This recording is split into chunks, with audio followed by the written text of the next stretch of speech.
बिस्मिल्लाहिर्रहमानिर्रहीम अस्सलाम वालेकुम वरहमतुल्लाहि वबरकातुहू। तो चलिए आज आपके क्लास 12th हिस्ट्री लेसन जो हमारा चल रहा है 4th, और आज हमको जो देखना है 4.1.6 और जो रिलेशन देखना है आज हमको किसके साथ है, मराठों के अफ़गान के साथ। ठीक है, तो हमने जो इस लेसन में मालूमात हासिल किए हैं तो हमने इसमें किसके किसके साथ ताल्लुक़ात देखे हैं, अंग्रेज़ों के साथ, फ्रांसीसी, डच, पुर्तगीज़, और इन सब के साथ मराठों ने किस तरह से अपने पॉलिसी रखे, किस तरह के मंसूबे बनाए, किस तरह से इनके साथ कभी दोस्ताना तो कभी इनके साथ जंग वगैरह की। ये तमाम मालूमात, ये जो इनके हालात रहे हैं, हमने पिछले लेक्चर्स में इसकी मालूमात हासिल किए और बहुत ही इंटरेस्टिंग जा रहा है हमारा ये लेसन। और आज हमारा जो है लास्ट वाला पॉइंट रह गया है अफ़गान और मराठे। तो ये भी एक दिलचस्प रहेगा आप लोगों को, ना सिर्फ सुनने के लिए बल्कि समझने के लिए भी, और इजी है देखिए। हाँ, और आपको फिर से कहेंगे कि साथ में जब ये लेक्चर चलता है नोटबुक और पेन रखिए और इसमें से जो इम्पोर्टेंट चीज़ें बताई जा रही है प्लीज़ उसको नोट करते हुए चलिए, ताकि आपको है ना बाद में जब आप ये डबल से लेक्चर सुनेंगे या जब टेक्स्ट बुक में पढ़ेंगे तो उस वक्त आपको ये इम्पोर्टेंट चीज़ें भी रहेगी जहन में, तो बहुत ईजी जाएगा और एग्ज़ाम के लिए भी आपको बहुत मदद होगी। ठीक है, तो चलिए आते हैं अब अपने मेन पॉइंट पर, अफ़गान और मराठे। तो अफ़गान कहाँ से थे, तो नाम से ही जाहिर है अफ़गान अफ़गानिस्तान से ताल्लुक़ रखते थे। और अगर हम नक्शा देखेंगे जो भारत का है तो उसमें हमको ये पता चलेगा कि ये पाकिस्तान के उस साइड से करीब आता है अफ़गानिस्तान। ठीक है, और अफ़गानिस्तान का अगर इलाक़ा आप लोगों ने देखा ही होगा टीवी पर और आपने इस बारे में कभी ना कभी सुना होगा, तो अफ़गानिस्तान का इलाक़ा कैसा है, रेगिस्तानी इलाक़ा है। वहाँ पर मीन्स बहुत सख्त ज़िंदगी है, कुदरती दौलत जैसी होना चाहिए, कुदरती जो अलग अलग जो चीज़ें ज़राए होते हैं तो वो वहाँ पर हासिल नहीं, यानी कि वहाँ की ज़िंदगी जीना मुश्किल है। ठीक है, रेगिस्तान सॉरी अफ़गानिस्तान में। और अगर उसके मुकाबले में अगर हमारे भारत को देखेंगे तो ये कैसा है, कुदरती दौलत से माला माल मुल्क है। यहाँ पर अलग अलग चीज़ें हैं, यानी यहाँ पर ज़राअत देखेंगे तो वो भी बहुत बेहतरीन थी उस वक्त के हिसाब से। उसके अलावा दिगर जो है वसाइल, बहुत सारी चीज़ें यहाँ पर भारत में थी जिसकी वजह से इंसानी ज़िंदगी यहाँ खुशहाल थी। ठीक है, तो ये जो चीज़ थी यानी कि एकदम वहाँ की टफ़ लाइफ और यहाँ पर ये तमाम चीज़ें अवेलेबल, तो ये जो चीज़ थी ये अफ़गान के जो लोग हैं उनको ना कहीं खटकती थी। उनको लगता था कि ये जो भारत में है ये ऐसी चीज़ें हमारे पास भी होना चाहिए, और एक किस्म की ये अफ़गानी लोगों को एक भारत के लिए कशिश थी, और ये कशिश ही वजह बनी थी यहाँ की दौलत हासिल करने के लिए। यहाँ पर अहमद शाह अब्दाली ने टोटल 5 हमले किए थे।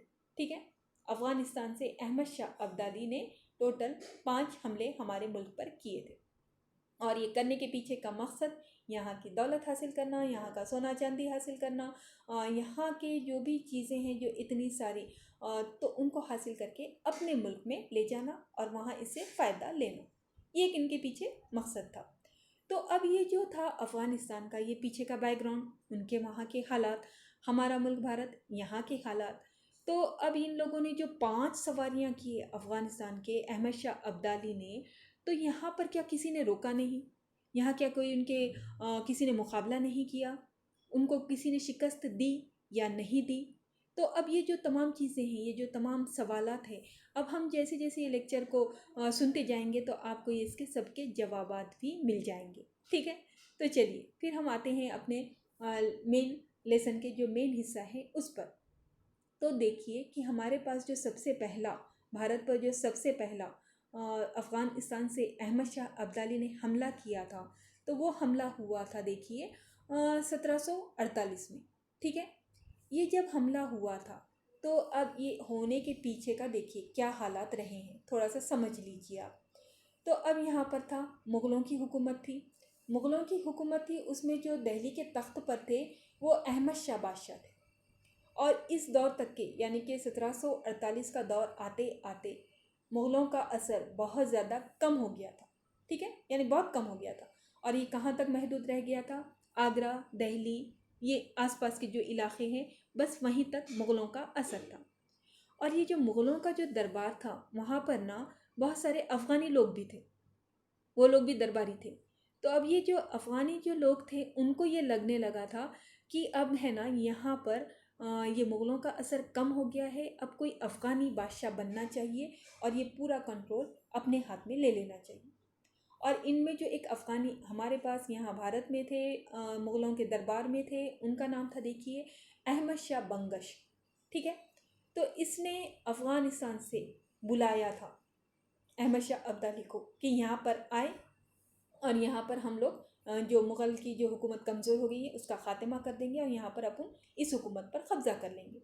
ठीक है, तो इसने बुलाया था। लेकिन यहाँ पर जो अहमद शाह अब्दाली ये यहाँ पर आए, इन्होंने यहाँ पर आकर हमला किया अब्दाली, और यहाँ पर उन्होंने दिल्ली पर कब्ज़ा करने की कोशिश की। लेकिन जो मुग़लों के जो सिपाही थे उन्होंने बहादुरी के साथ इनका मुकाबला किया और जो ये पहला हमला हुआ था अहमद शाह अब्दाली का उसमें उनको शिकस्त दी। ठीक है, तो ये रहा पहला हमला। इस तरह के अब्दाली के जो 5 हमले हुए हैं उनमें से फर्स्ट हमला अहमद शाह बंगश की उन्होंने बुलाया था, लेकिन इसमें मुग़लों ने ही उनके ही फ़ौज ने बहादुरी से मुकाबला किया। नतीजा इन लोगों को अहमद शाह अब्दाली को शिकस्त हुई। ठीक है, अब उसके बाद क्या हुआ, ये अहमद शाह बंगश जो था कि अब इसको जो था आप लोगों ने तो इसकी मर्ज़ी समझ ली कि इसकी ये नीयत थी कि यहाँ से अब मुग़लों का ख़ात्मा करना, अफ़गानियों की हुकूमत क़ायम करना। तो अब ये हालात ऐसे हुए, उसने जो चाहा था वो तो उसको हासिल नहीं हुआ। तो अब यहाँ पर वो क्या करने लगा कि यहाँ के आसपास के जो लोग हैं जहाँ पर अफ़गानी लोग थे, जैसे कि अयोध्या, दिल्ली, पंजाब, वहाँ के अफ़गानी लोगों को इसने मुत्तहिद किया। और किस लिए मुत्तहिद किया? मुग़लों के ख़िलाफ़ जंग करने के लिए। लेकिन यहाँ पर ये हुआ, यहाँ एक चीज़ चेंज हुई कि मुग़लों ने यहाँ पर मराठों को मदद के लिए बुलाया। ठीक है, अब यहाँ पर हो गई मराठों की एंट्री। अब जो मराठे थे उस वक्त के सरदार, उनमें से देखिए बहादुर सरदार जिन्होंने मुग़लों का यहाँ साथ दिया, उनकी मदद की, वो थे शिंदे होलकर। ठीक है, और इन लोगों ने मिलकर, मुग़लों के साथ मिलकर, ये जो अहमद शाह बंगश, इन्होंने ये मुग़लों पर जो हमला किया था सेकंड वाला, तो इसको उन्होंने शिकस्त दे दी। ठीक है, ये हुआ। तो ये दूसरा हमला। तो अब यहाँ पर ये जो हुआ था, तो इस वक्त क्या कहेंगे कि एक मुआहदा हुआ था 1752 में मराठा और मुग़ल, यानी कि मराठों ने जो मदद किए थे उसके मदद के बदले में उन्होंने एक मुआहदा भी किया था मुग़लों के साथ। तो अब इस मुआहदे में क्या तय पाया था कि मराठे जो है ये मुग़लों को तहफ़्फ़ुज़ देंगे। क्यों? क्योंकि मुग़ल बहुत कमज़ोर हो गए। ठीक है, ये देंगे। उसके बदले में मुग़ल जो है मराठों को कुछ अपना एक इलाक़ा दे देंगे और साथ ही साथ रोहेलखंड की जो टैक्स रहता है देखिए चौथाई, वो वसूल करने का हक़ मराठों को देंगे। ठीक है, तो ये यहाँ पर इस तरह से मराठा सेकंड जो अहमद शाह बंगश की नुमाइंदगी में जो हमला हुआ था मुग़लों पर, मराठों की मदद की वजह से खुशकिस्मती से मुग़ल बच गए। और बचाने वाले कौन थे यहाँ पर, उनका मदद करने वाले कौन थे? मराठा। ठीक है, तो इस तरह से ये सेकंड रहा। समझ गए ना? फर्स्ट वो मुग़लों ने शिकस्त दे दिए, सेकंड जो अहमद शाह बंगश की नुमाइंदगी में हुआ था, तो यहाँ पर मुग़लों ने मराठों की मदद से उनको शिकस्त दी। अब आते हैं तीसरे हमले की तरफ। अब ये तीसरे हमले में क्या होगा देखते हैं, चलिए। तो अब ये तीसरा हमला जो हुआ है, ये हुआ है देखो 1757, और इस वक्त जो आए हैं अफ़गानिस्तान से, फिर से अहमद शाह अब्दाली ने हमला किया। और उन्होंने यहाँ पर आने के बाद दिल्ली, मथुरा और दीगर इलाक़ों में बहुत सारा मीन्स लूट वग़ैरह किए, यहाँ से माल वग़ैरह जमा किए, और उसके बाद वो अफ़गानिस्तान की तरफ रवाना हुए। तो लेकिन यहाँ पर जब ये हालात हो रहे थे, यानी दिल्ली मथुरा की जो लूट वग़ैरह हो रही थी अहमद शाह अब्दाली के ज़रिए से, तो अब यहाँ मराठे जो पूना में थे वो लोगों को भी ये चीज़ थोड़ी सी नागवार गुजर रही थी। तो अब उन्होंने ये सोचा कि हाँ, इनका मुकाबला अब करना ज़रूरी है। फर्स्ट तो उनकी एंट्री हो चुकी थी अहमद शाह बंगश के टाइम पर। ठीक है, अब यहाँ पर मराठों ने ये सोचा कि अब इनका खात्मा करना है, इसके लिए पूना से मराठा निकले। और किसकी नुमाइंदगी में निकले? रघुनाथ पेशवा की रहनुमाई में। तो अब ये लोग जब तक दिल्ली पहुँचे तब तक के जो है अहमद शाह अब्दाली वापस अफ़गानिस्तान चला गया था। ठीक है, लेकिन ये यहाँ पर इन लोगों ने जैसा, यानी कि दिल्ली के बाद ये वहाँ पर जाकर मराठा वहीं पर नहीं रुके, यहाँ पर एक बड़ी कारकर्दगी हुई है मराठों के ज़रिए से। मराठों ने क्या किया, दिल्ली को फतह कर लिया। अफ़गानिस्तान वो तो चला गया था, लेकिन यहाँ पर मराठों ने दिल्ली फतह कर ली। और उसके बाद मराठे आगे भी गए और उन्होंने लाहौर को भी फतह कर लिया। और उसके आगे जाते जाते, यानी ये अब्दाली का उन लोग पीछा कर रहे थे, अटक तक पहुँच गए। पाकिस्तान का जो इलाका है आगे जाकर अटक, वहाँ तक पहुँच गए। ये एक बहुत बड़ी कारकर्दगी थी मराठों की। ये स्वराज्य जो उन्होंने कायम किया था, तो वो वहाँ से जो ये आज ये अटक तक जो पहुँचे, ये इनकी कारकर्दगी का एक मेन बहुत बड़ा अचीवमेंट रहा था। ठीक है, उन्होंने वहाँ तक के अपना स्वराज्य कायम कर लिया। तो अब ये अफ़गानिस्तान तक के जो उनका जो मीन्स अब्दाली का जो उन्होंने पीछा कर रहे थे, तो वो पीछा करते करते उन्होंने दिल्ली फतेह किए, लाहौर गए, अटक तक पहुँच गए। लेकिन उसके बाद उन्होंने वापसी का फैसला किया। ठीक है, रघुनाथ राव की नुमाइंदगी में ये सब कुछ हो रहा था। रघुनाथ ने क्या कहा कि चलो अभी हम लोग वापस होते हैं। लेकिन ये इन्होंने एक गलती यहाँ पर बहुत बड़ी की, मराठों से एक बड़ी गलती हुई। उन्होंने है ना मंसूबाबंद तरीके से वापस नहीं हुए, यानी कि इलाका जीत लिए थे। आप लोग समझ रहे हो ना। तीसरी सवारी हुई है अहमद शाह अब्दाली की, उन्होंने दिल्ली मथुरा को लूटा, लूट कर वो वापस हो गए। लेकिन यहाँ पूना में मराठों ने सोचा कि अब उनको जाकर उनको सबक सिखाना है। इसके लिए रघुनाथ राव की नुमाइंदगी में ये पूना से निकले, लेकिन तब तक अब्दाली वापस हो चुका था। लेकिन मराठों ने पीछा किया, पीछा करते करते उन्होंने लाहौर फतह किया, अटक एक इलाका है वहाँ तक पहुँच गए। अब यहाँ इसके बाद उन्होंने वापसी का फैसला किया, लेकिन वापसी ऐसी की कि उसमें उन्होंने मनसूबाबंदी नहीं की कि ये हमने जो इलाका जीता है, जहाँ स्वराज्य हमने कायम किया है, वहाँ पर कोई ना कोई एक अच्छा सा उनका नुमाइंदा उन्होंने रखना चाहिए था। वहाँ का इंतज़ामिया एक बेहतरीन तरीके से कायम करना था, ताकि वो इलाका उनके कब्ज़े में रहे। लेकिन उन्होंने ये मनसूबाबंदी नहीं की, बस एक वापसी के लिए निकल गए। तो नतीजा इसका बहुत बड़ा हुआ। एक नतीजा इनको इसका आगे जाकर उसका देखना पड़ा कि ये हुआ कि अब्दाली ने भारत पर चौथा हमला कर दिया। ठीक है, ये रघुनाथ राव इनकी नुमाइंदगी में एक बेहतरीन कारकर्दगी हुई थी, लेकिन बेहतरीन मंसूबाबंदी नहीं हुई थी, जिसका नतीजा ये हुआ कि अहमद शाह अब्दाली ने भारत पर चौथा हमला किया, फोर्थ। और ये कब किया था? 1759। ठीक है, तो अब इसमें मराठा के जो सबसे काबिल सरदार रहे हैं, दत्तोजी शिंदे, जनकोजी शिंदे, इन्होंने दिल्ली में अब्दाली के मुखालिफ ये लोग बहुत बहादुरी से खड़े हो गए और उनका मुकाबला भी बेहतरीन तरीके से किया। लेकिन यहाँ पर अफसोस कि ये दोनों भी जो है दत्ताजी, जनकोजी शिंदे, इन्होंने जो बहादुरी का मुजाहरा करने के बावजूद भी ये लोग शहीद हो गए। और यहाँ पर ये जो फोर्थ वाला हमला हुआ है, इसमें मराठों को शिकस्त हुई। ठीक है, ये हो गया यहाँ पर। अब उसके बाद जो होता है, अभी एक हमको अभी और देखना है कि अभी पांचवा हमला यानी कि पानीपत की जंग। ठीक है, ये वाला ही है, पानीपत की जंग भी कह सकते हैं उसको, और पानीपत के मुकाम पर हुआ था। और साथ ही साथ ये जो हमला था अब्दाली का, ये पांचवा हमला था। और ये कब स्टार्ट हुआ है? 14 जनवरी 1761। अब ये जो 14 जनवरी है, एक उनका दिन है, ये आप लोगों को पता ही होगा, गैर मुस्लिम ये संक्रांत का दिन होता है। ठीक है, तो अब ये पानीपत के मुकाम पर ये लड़ाई होने वाली थी। लेकिन मराठे जो इतना लंबा सफ़र करके आए थे, वो यहाँ पर बहुत ज़्यादा थके हुए थे। उनके पास जो खाना था वो भी ख़त्म हो चुका था। ठीक है, और यहाँ पर जो हुआ था, जिसकी नुमाइंदगी में ये जंग हुई थी, वो थी सदाशिवराव भाऊ और विश्वासराव पेशवा।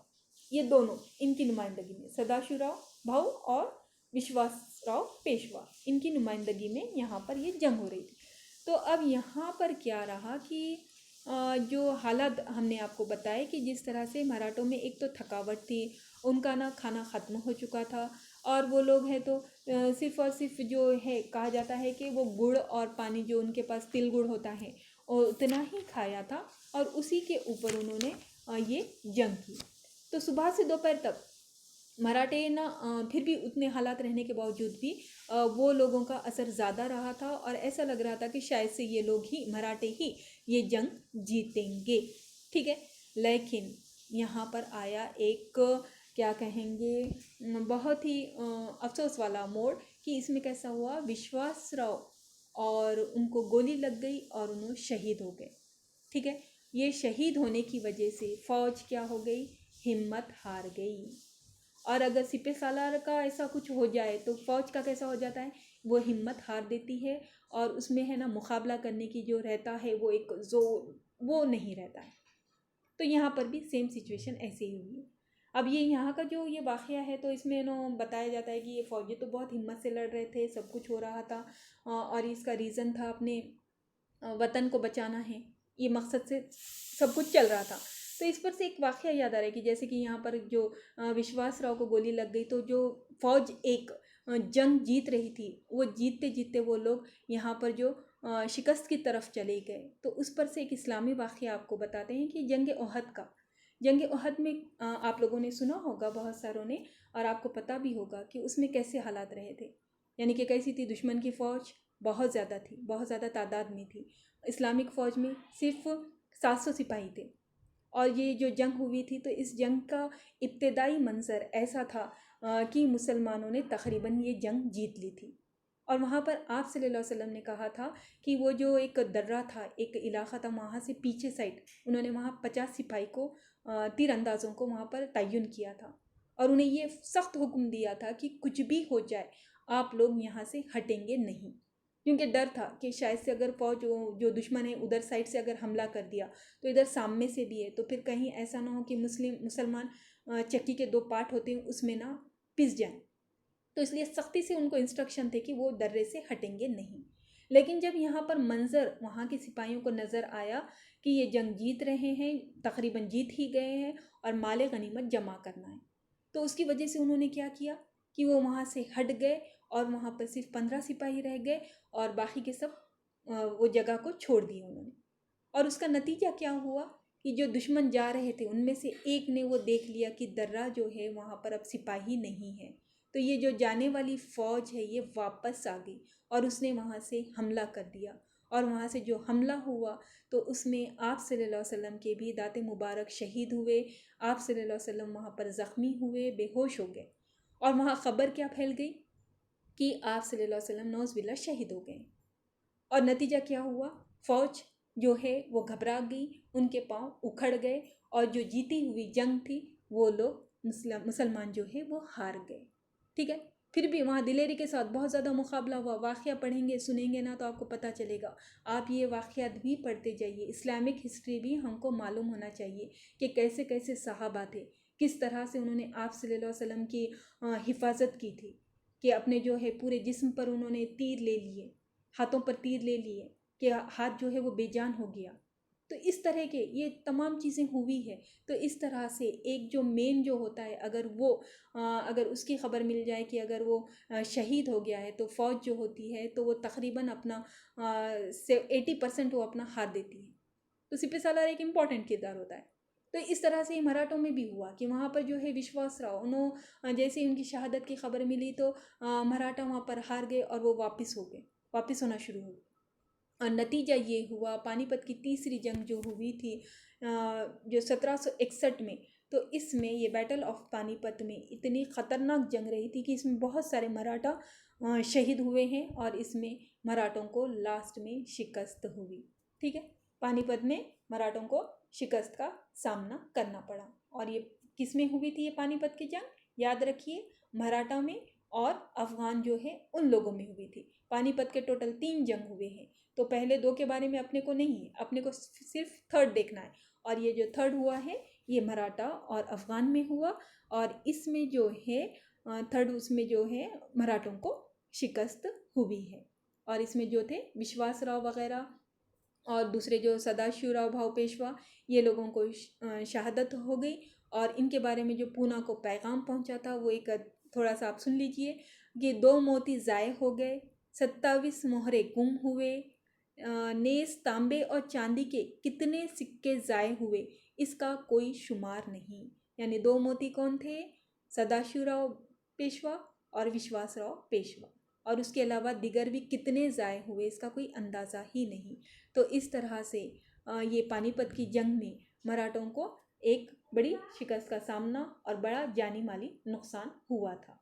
तो अब ये जो मीन्स जो किया था जो मराठों ने इतना सारा मुकाबला मुग़लों सॉरी अलग अलग हुक्मरानों के साथ किया था, चाहे वो अंग्रेज़ हो, डच हो, फ्रांसीसी हो, अफ़गानी हो।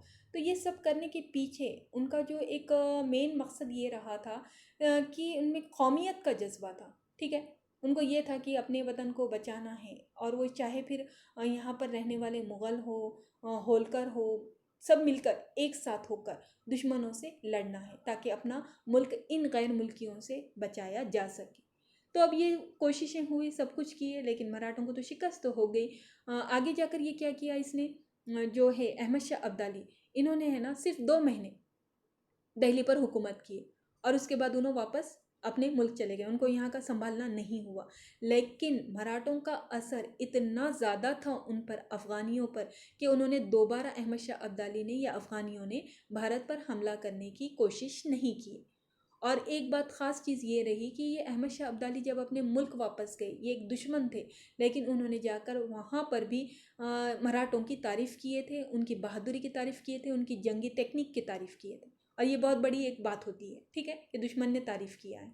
तो इस तरह से मराठों ने दिलेरी के साथ, बहादुरी के साथ बहुत ज़्यादा मुकाबला किया, लेकिन ये बाद में से शिकस्त हुई।